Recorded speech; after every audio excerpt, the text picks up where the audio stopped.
Hey everybody, welcome back to the channel. Well, as you can see, there's been some changes. I wasn't actually planning on getting rid of the Lyriq anytime soon, and that still remains one of my all-time favorite vehicles. However, I had been watching the Cadillac VISTIQs ever since they debuted, just because it was like a bigger version of the Lyriq. And I really liked my Lyriq, but I was ready for something a little bit larger. So when a deal came up on this used VISTIQ, I decided to pull the trigger and trade in my Lyriq for this vehicle. This is a 2026 Cadillac VISTIQ Sport trim, and today we are going to be talking about how to install the OEM factory hitch on this vehicle. So before we get started, let's talk about compatibility. So I have a feeling this is the same situation as the Lyriq, where technically you could install the hitch on any trim VISTIQ. However, you would probably run into the same issue that I ran into on the Lyriq. At the very least, you would not have the factory wiring harness in place that accepts the hitch wiring harness. And we'll look at that a little bit in more detail when we get further into the project. But on the VISTIQs with the trailering provision, there is an extra plug in the wiring harness under the bumper to accept the harness that comes with the hitch, so that you can hook up any type of trailering lights to the vehicle that you would like. The trailering provisions also give you the hitch view on the cameras, which is something that I don't think you get if you don't have the trailering provisions. Now on the Lyriq, it wasn't a big deal for me because I was mostly using the hitch for a bike rack and a storage box. And that will be the same situation here. But since this Lyriq does have the trailering provisions, I will be setting it up properly so that we can actually use trailering lights if we want to. The storage box, which I did a review on, actually has built-in lights, so it'll be nice to be able to use those properly. And like I said, I don't plan on towing anything large besides that box, but in case you're wondering, the Lyriq with the trailering provisions will let you tow up to 5,000 pounds. So how do you know if your Lyriq has the trailering provisions? My understanding is an easy way to tell is if you have bucket seats in the second row. My understanding is, from the reading I've done, is if you don't have those, then if you have the bench seat in the second row, then you don't have that package. But there is a way you can tell 100% for sure if you have that package, and that is to look for a certain RPO code. What is an RPO code? It's a series of codes that tells what options the vehicle has. And there is a pretty simple way to see what all those codes are. You can look up the window sticker, the original window sticker on GM's site, and I will give you a link below. Basically, if you will replace the VIN number that I have in the link, which is just the VIN number to my old Lyriq, with your VIN number, it will display the original window sticker. Then if you do a select all of the text on the window sticker and hit copy on your computer, and then paste it into Notepad, hidden in that text are all the RPO codes. And so what you are looking for in that list of RPO codes is V92, V92, which is the code for trailering provisions. If you have that, you're golden. You will have the wiring harness for the that comes with the official hitch. So now that we know how to find out if your VISTIQ is officially set up for the hitch, let's look at the hitch and the various components that come with it. So as you can see, this is a very large box. I was expecting a rather large box, but when I picked it up at the dealer, I was surprised just how large it was, and also that it is pretty much permanently mounted to a small pallet. So keep that in mind when you want to go pick it up, that it does take up quite a bit of room. Now the VISTIQ has no problem towing this around. With the second row and third row seats down, it will fit in nicely. I slid it in upside down so as to not scratch up the back of the seats with the pallet. And this brings me to another point. The cost of this hitch at a local dealership at the time of filming was $850, which is not a cheap hitch. A lot of times I will search nationwide a part number, which I'm going to include the part number in the description and on the screen, and find dealerships that have the hitch cheaper. And I did find one from a dealership I've ordered from many times in California, and curiously the shipping was only showing up as like $70, which I was like, okay. And so that was actually significantly cheaper than buying it locally, even with shipping. But after I checked out with them, I got a call, and the parts department said, well, actually, I don't know why the website told you that, but it's going to cost like several $100s to ship this, and you'd be better off buying it locally, which is what I ended up doing. I say all this to say that you're probably just going to have to find a local dealer that is within driving distance to get this. Otherwise, you're going to pay enormous amounts of shipping just due to its size. So let's see what's in the box. So pretty much immediately, you're greeted with a very nice beefy hitch. I mean, this thing looks to be pretty high quality. And so you do appear to be getting what you pay for.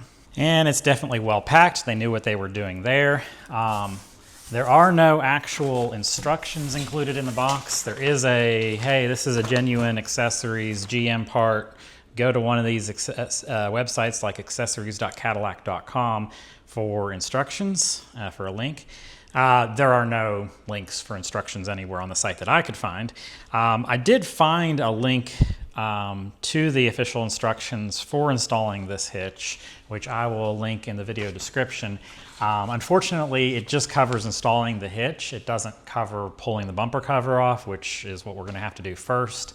It doesn't cover the bezel that has to be installed in the bumper cover to accept the hitch.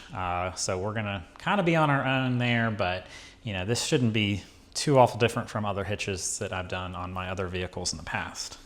So we also have some very beefy hardware. It looks like a couple metal plates and nuts and bolts. And we also have this nice wiring harness. This comes with a very nice, I think it's like a 7-pin trailer plug, a nice little flap and everything. So that's pretty well put together, and this is the plug that will plug into the factory harness. We'll look at all that in a little more detail later.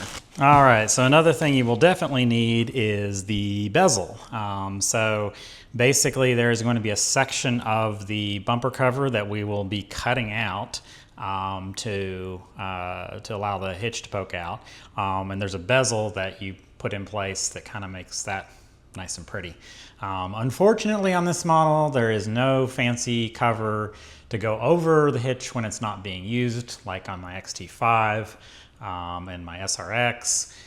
However, it doesn't look too awful bad, in my opinion, on pictures I've seen of the VISTIQ, just because of where it lies on the bumper. It's pretty low down, so I don't think it'll look terrible. I'm a little disappointed they don't have a cover that goes over it when you're not using it, besides a little plug, which we'll get into here in a minute. So I'll put that part number in the description and on the screen.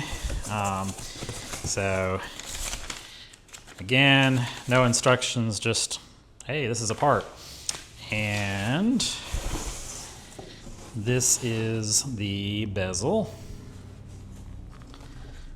So it's plastic, gloss, black, and so we have 4 little indentions here, which I'm assuming are going to be for fasteners. We'll look at that more closely in a minute.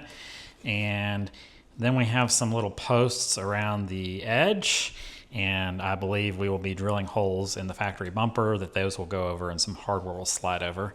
Let's look at the hardware real quick. Do make sure this bag of hardware is in the box. My box was open when I picked it up, and when I left the dealership, I realized there was no hardware in the box, and they later found it laying somewhere. So it looks like we have 4 rivets, which are probably for those 4 indentions I saw, and then these little guys here, I don't know what their official name is, but I think those will push over the posts to hold it in place.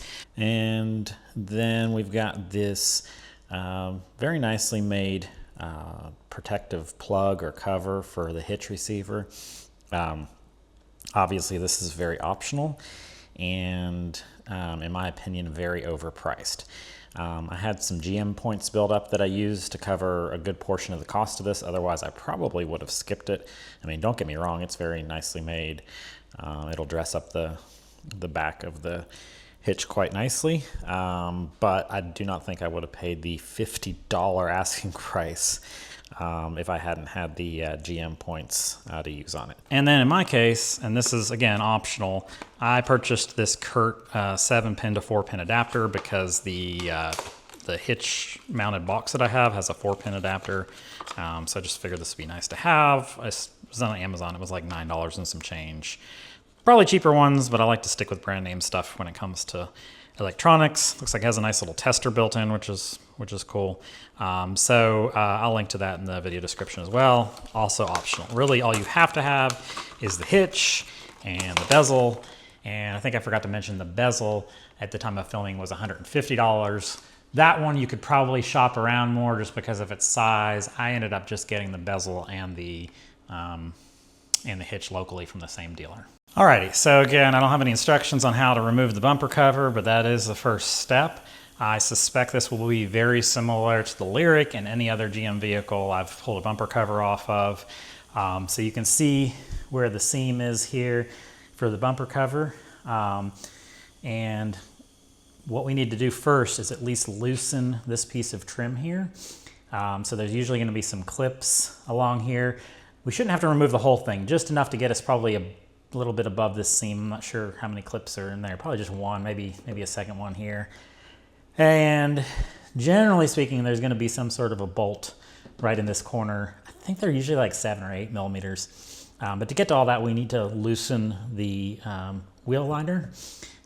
So again, we don't have to remove it all the way, just pull some of the screws out, and that should get us enough access to reach in there and get what we need to get. So we have 3 T15 screws here. I think just these 3 are all we're going to need to loosen it up.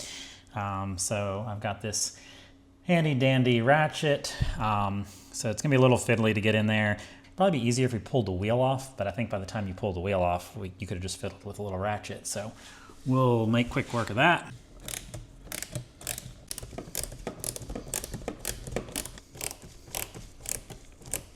And it looks like there are some screws along the bottom edge of the wheel liner. So let's go ahead and get underneath the car. There's a bunch of screws along the edge of the bumper cover that we need to remove anyway to loosen that cover. So probably want to start with that, but in hindsight, but we'll go ahead and get all that loosened up next.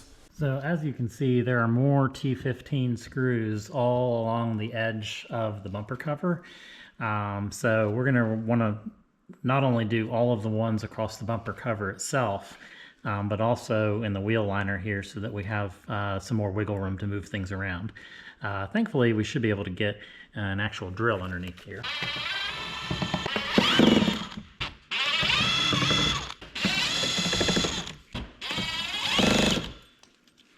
Looks like these ones here are just some sort of clip. They're not holding anything. And same thing with this one here. So you can kind of feel as you go and see which ones you actually need to release. All right, hopefully now we can get that wheel liner loose enough to get our hands behind it.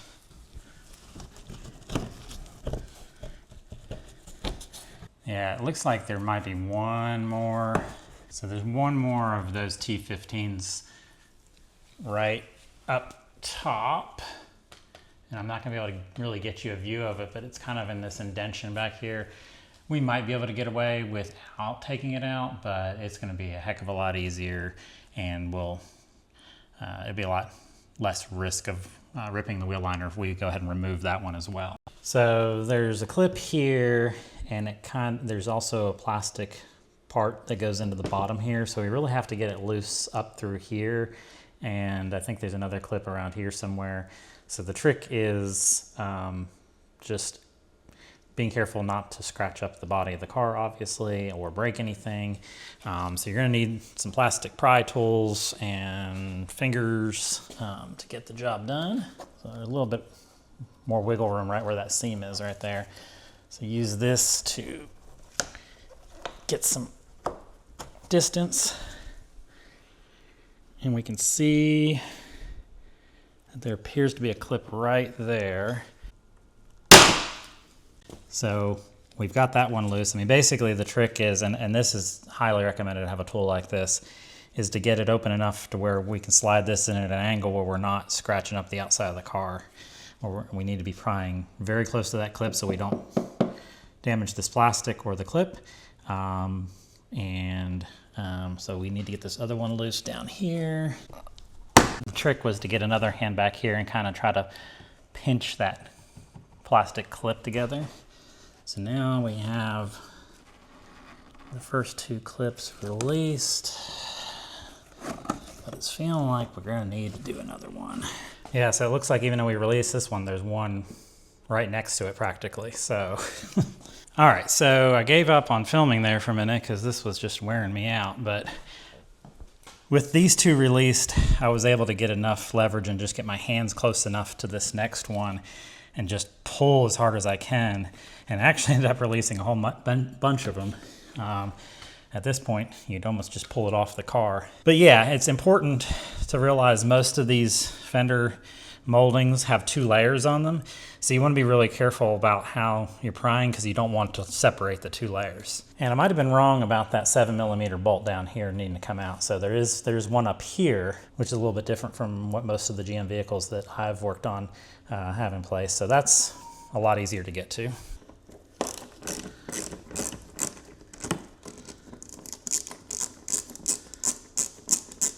So theoretically, there should be kind of clipped in place up here. So we should be able to loosen this up.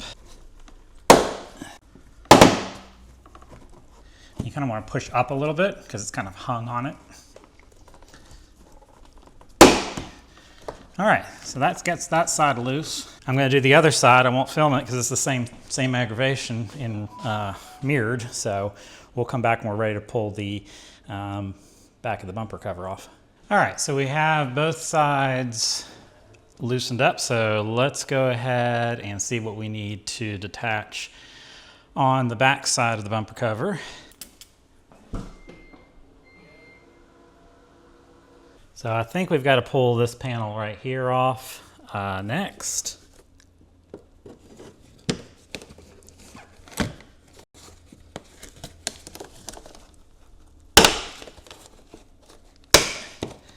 Yep, so start from the bottom, and so there's these little tabs right here you can kind of pull out of the bottom, and then we've got a couple clips right here, and this slid into the next piece. So I'll do the same thing on the other side.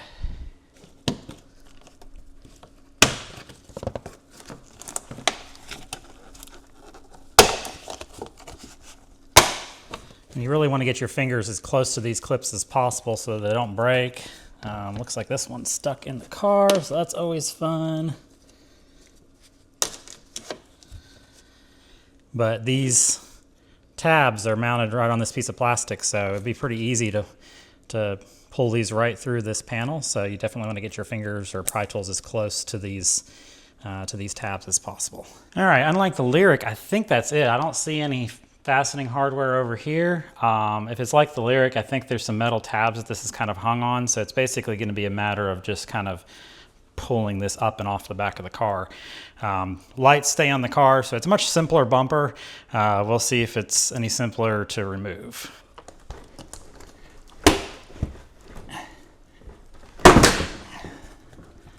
So there's more clips underneath the light here. Okay, so we've got it loose, and you can see that, yeah, there's these kind of metal clips that it just kind of hangs into here. And I don't know what this car's past life was before I got it. Had about 7,000 miles on it when I purchased it, but man, it's dirty under here. All right, so let's get the wiring harness is disconnected, and so we can get this bumper cover out of the way. All right, so we've got a wiring harness over here on the driver's side. So it looks like we've got a little red clip that will pull down and then probably push right here on this little tab beneath the red clip.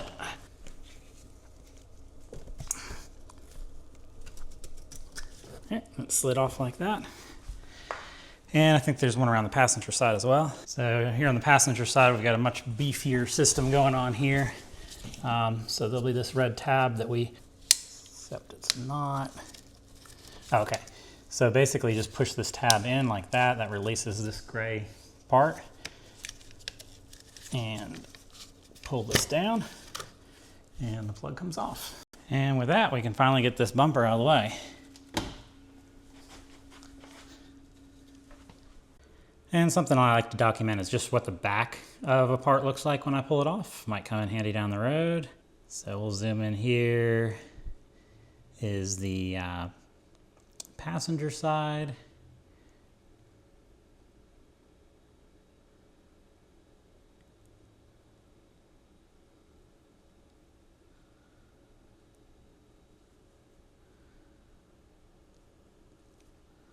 Okay, so the hitch actually replaces this structural bar here.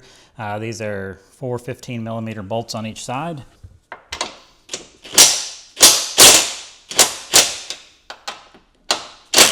So these are 15mm bolts, but I don't have any deep well 15mm sockets, so the 5/8 seems to be close enough.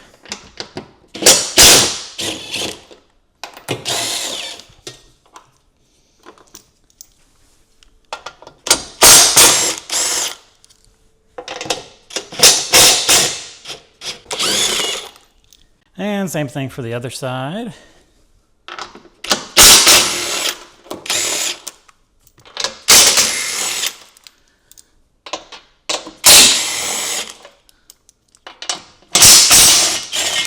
And so now this should just come right off. And I can add this to my collection. Actually, ironically, I think I still have the Lyric one in the attic. So now I have 2 of them. So there are some reinforcement brackets that need to be mounted to the underside of the car for the hitch. And it looks like this module here, which I believe is the speaker that makes the pedestrian noise, has to be removed. Unfortunately, looking at it closer, it looks like the deflector underneath or the splash guard underneath that we loosened from the back of the bumper should be removed. You might be able to get away without doing it, but it's probably going to be more aggravation than it's worth to leave it on. And it looks like there's probably just some, let's see, just some 7mm bolts underneath. We'll see what those are here in a moment. So yeah, it looks like there's at least 4 7mm bolts holding this on.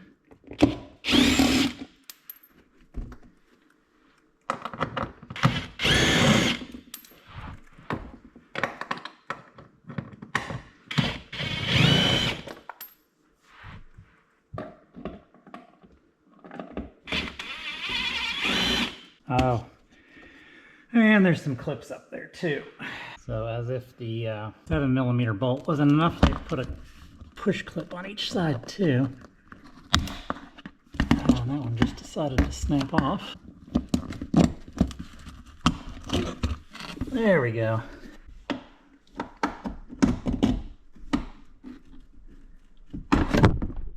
All right, with those 4 7mm bolts removed and the push clips removed, this is out of our way now. Also very dirty. All right, so we have a 13mm bolt here that holds the speaker in place. And then the reason for removing the splash guard is there's a couple more bolts, I believe 13mm, that we need an extension to get to. So that should have us loose. But let's get the wiring harness out of the way. So we've got this wiring harness here. Pull that little red tab out. And then the plug comes off. And this is a good opportunity to take a look at the where the trailering wiring harness is going to go. It's just got a plug in it right now, so that's what that is. And now we should be able to pull the speaker off.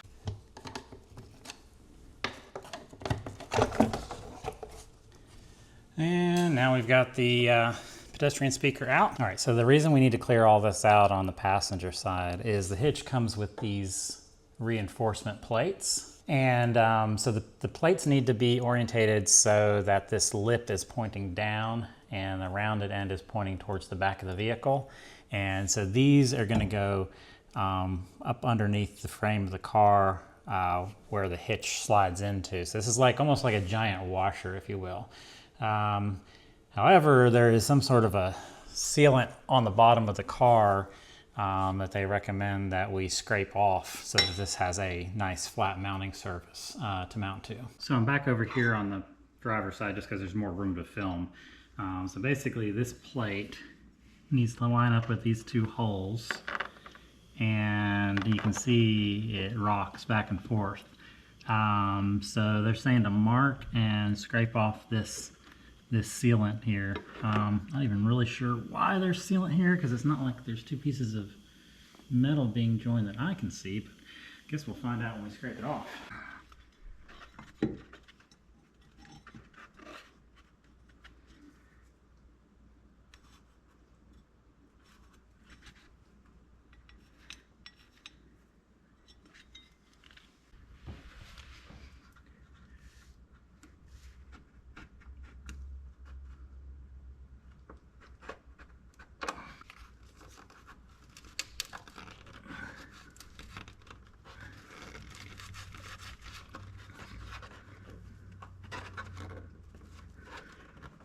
I'm trying to use plastic tools so we don't scrape the metal up, because they talk about having to or put some sort of protective paint on it if you scrape it down to bare metal, so we're trying to avoid that.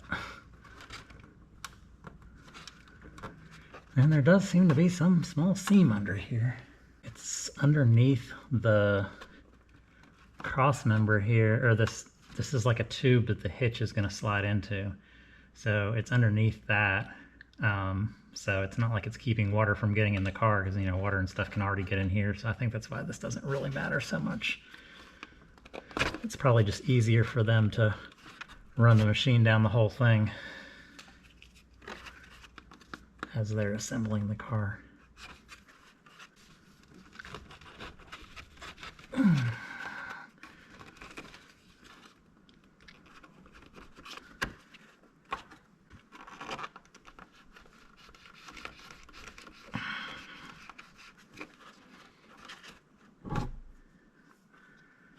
Seems like it just wants to pull right off, and then it doesn't. This little plastic pry tool, or this is like for drywall mud. All right, now that I have sealer all over my hair, do a test fit here. All right, now, so that meets up nicely now with the bottom of the car. So I'm not going to film the other side cleaning it up because it's really hard to get under there, but we'll meet back up here after I get that side cleaned up. And you can see here, this is the part that slides into that tube, and it's already got threads for the bolts that'll come up from underneath. That's one of the most annoying things with some of the third-party hitches, is having to fish bolts up under the into those tubes. So that's kind of a nice touch right there. So once we get it in place, it should be just a matter of bolting everything in place. There we go.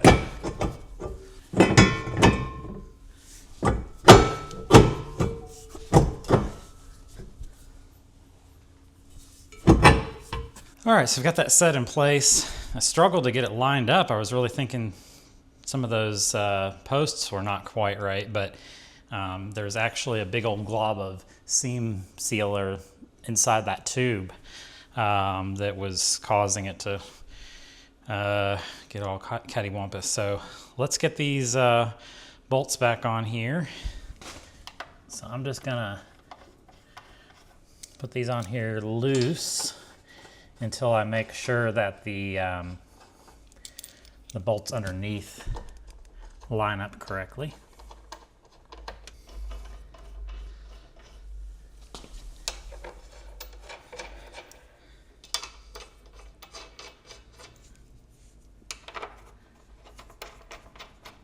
All right, so we're back under the car and we're just going to make sure this all lines up.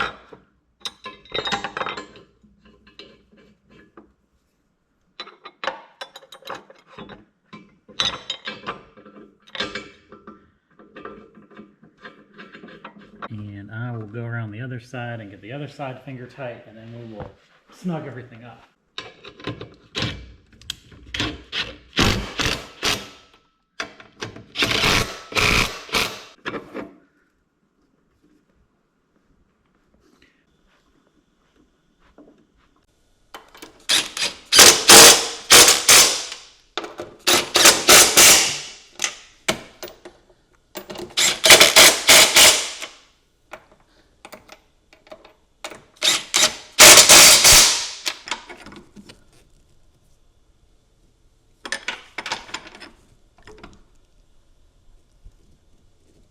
All right, everything is snugged up, and I mean, I must say that is one well-attached hitch. Very beefy. Definitely could tow 5,000 pounds with that if you wanted to.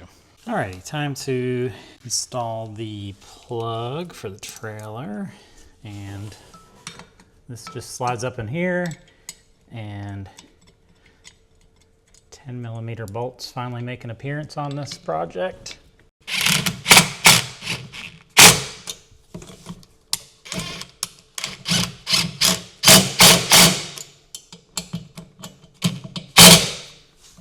Very nice. All right, so now it's time to do some cable management. So there's these little bolts that are built into the hitch. So it comes with these special zip ties that you simply push onto that bolt. And you can see it starts to grab it. And what they want you to do is route it this way.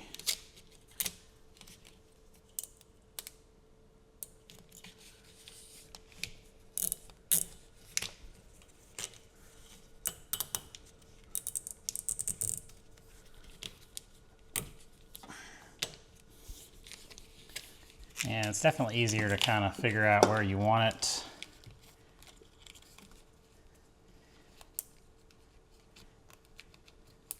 And tighten it and clip it off.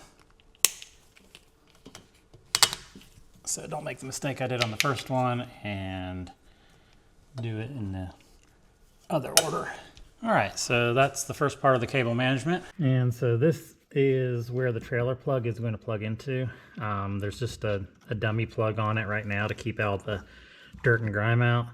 So we're going to pull that little red clip up and then push that tab down to release it. And then we need to pull this.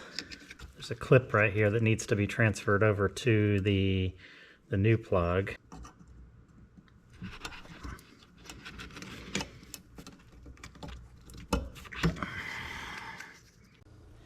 So this is that dummy plug that came out, and we need to pull this retaining clip off of it to transfer to the harness plug.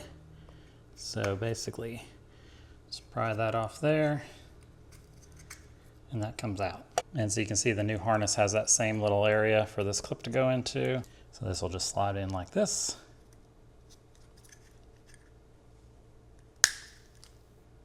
And it's ready to snap into place. All right, so this is going to plug into the original harness on the car.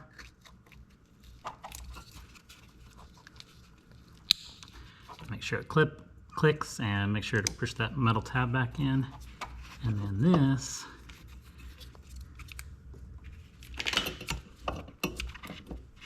will mount right back here. Alrighty, and that's what the finished product looks like before we put everything back together. Okay, the next thing we have to do is modify the bumper cover for the bezel that goes around the hitch.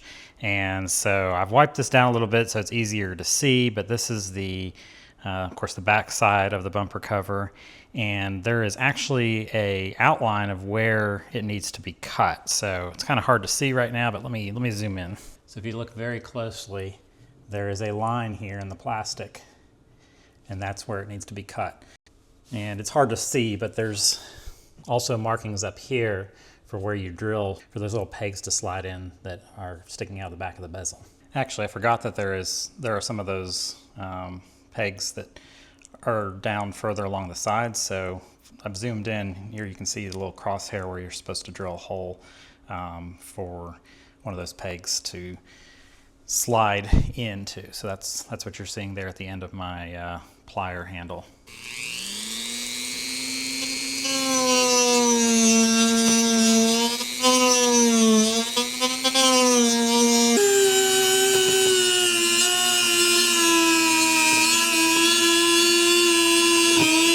Okay, that was annoying, but finally got that hole cut. And I mean, there's a pretty big lip on the bezel, so there's, you know, this looks like a pretty clean hole overall, but there is some room for error. So now I need to drill these holes. Okay, it's taking some finesse with these holes. I started out with too small of a drill bit and worked my way up a little bit, landed on 3/16. Even then, I'm having to finesse these holes a little bit. So I think we're getting really close. It's just all those little posts have to line up.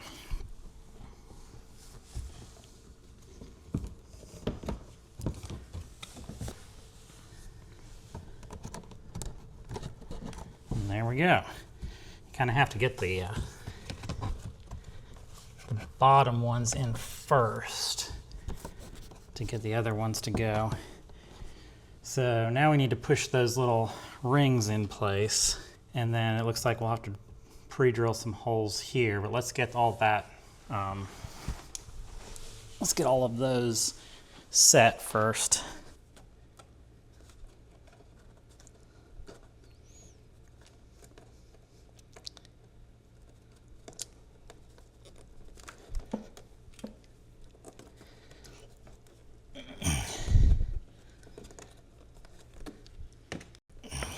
So what I'm doing is using a little socket to push these into place to get them seated really good.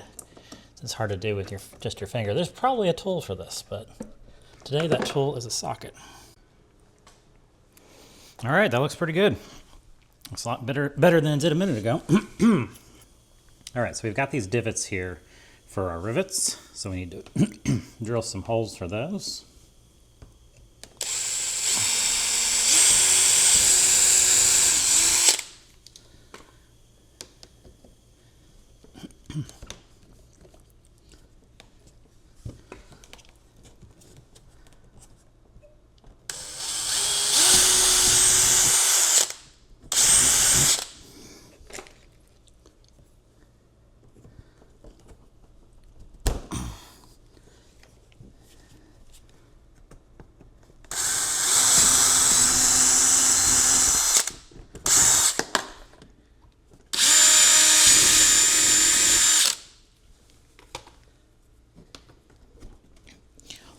Do the rivet gun thing.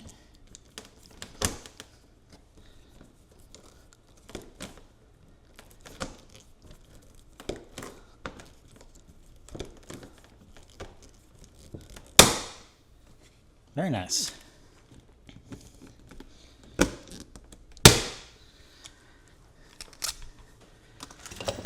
Okay, well, that's not going anywhere. And we'll see what it looks like on the car, but I think because the top edge of this kind of falls mostly under this body line, I think it's going to look all right. I think with the bulkier, more squared off end of the VISTIQ, you can get away with this. I think the solution they had that's similar for the Lyric really took away from the back end, which is why I did that other aftermarket hitch that I did in that last video. Okay, from here on out, it's pretty much the reverse of what we did to pull the bumper cover off, so I'm not going to film me fighting that back on the car. We'll come back and take a a look at the car after the bumper cover is all buttoned up, and we'll do some tests, I think, with the trailer lights. I'm anxious to see how that works, and we'll see you on the other side. Alrighty, well, we've got it all buttoned up, and it looks great, in my opinion. I think just the way the bumper cover is shaped on the VISTIQ, this works. I think it would have been better if it was like the XT5 with the snap-on cover, but doesn't look half bad. So let's zoom out. Yeah, I mean, it just kind of goes away. And so it is a little bit of a project for sure.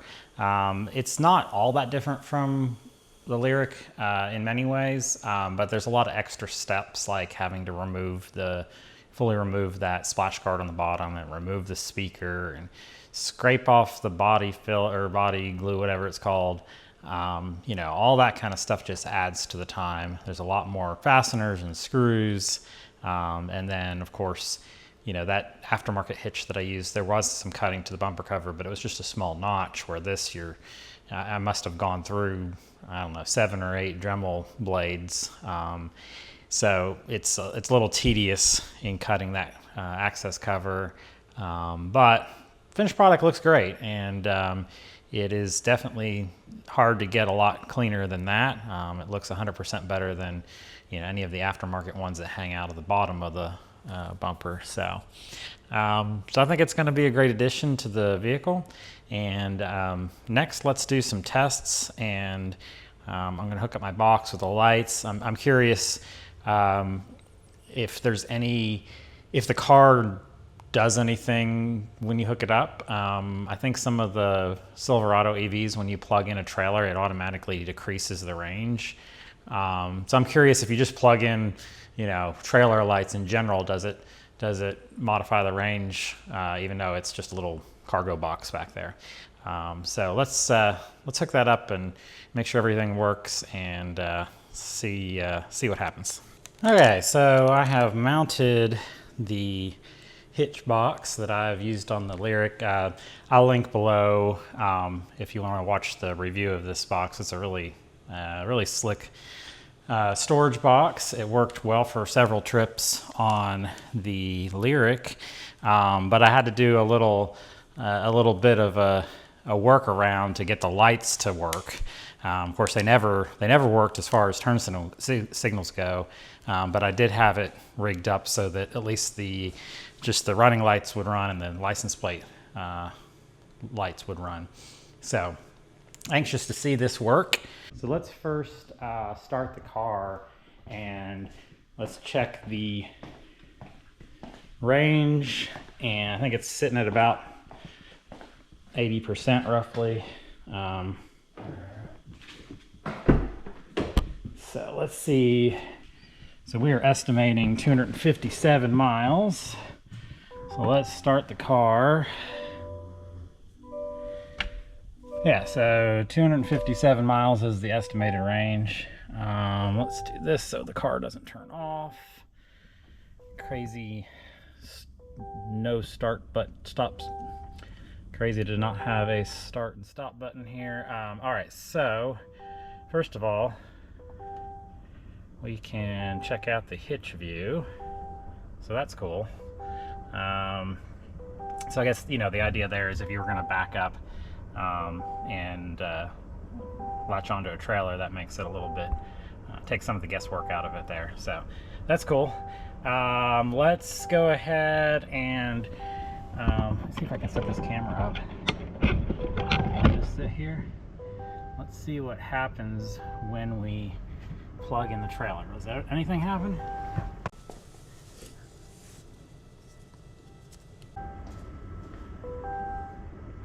No, still says 257. Interesting. Okay, so let's check and see if the hazards and the turn signals and daytime running lights work. All right, so let me manually turn on those daytime running lights.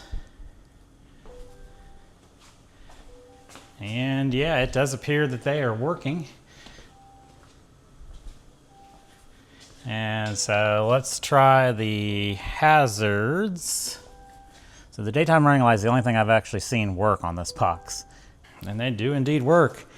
And that's kind of cool. I'd never really seen what these would do when the running lights and the hazards are on at the same time. So it looks like it's got some lights in the center that are wired separately from the other ones. But we've got our license plate bulb working, hazards working.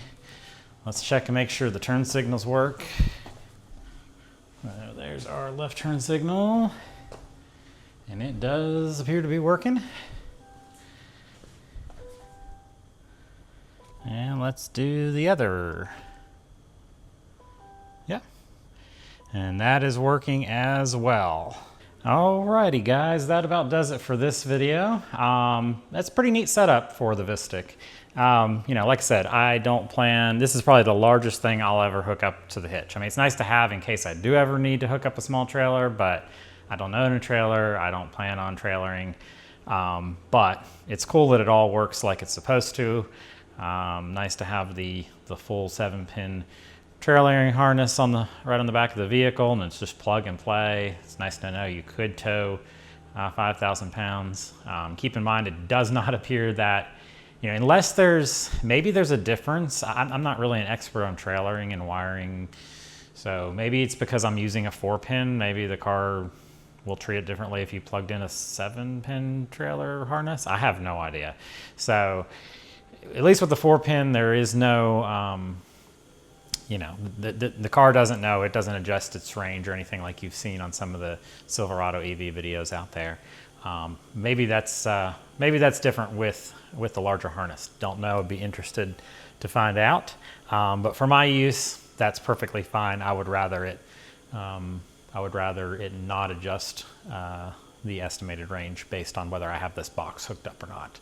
I'd encourage you to go check out the review on this box if you're interested in it. It's a really nice piece of kit. And at least on the Lyriq, I did not notice any range differences. There's some discussion that it kind of completes the teardrop shape of some vehicles and actually can increase the range. And if anything, it did seem to get, at least in our summer trips that we use this with, it did seem to get a little bit better mileage than the car was estimating it would get. Be interesting to see if we use this box on the VISTIQ, if we have the same experience, although I will say this makes the VISTIQ a very long vehicle at this point. So that's all for now. Hope you guys enjoyed it. I do anticipate having some other DIY videos on this VISTIQ, so I hope you'll subscribe to the channel. We've got a bunch of videos on the Cadillac Lyriq that this replaced, as well as some other vehicles we've had over the years. Thanks for watching, and we'll see you next time.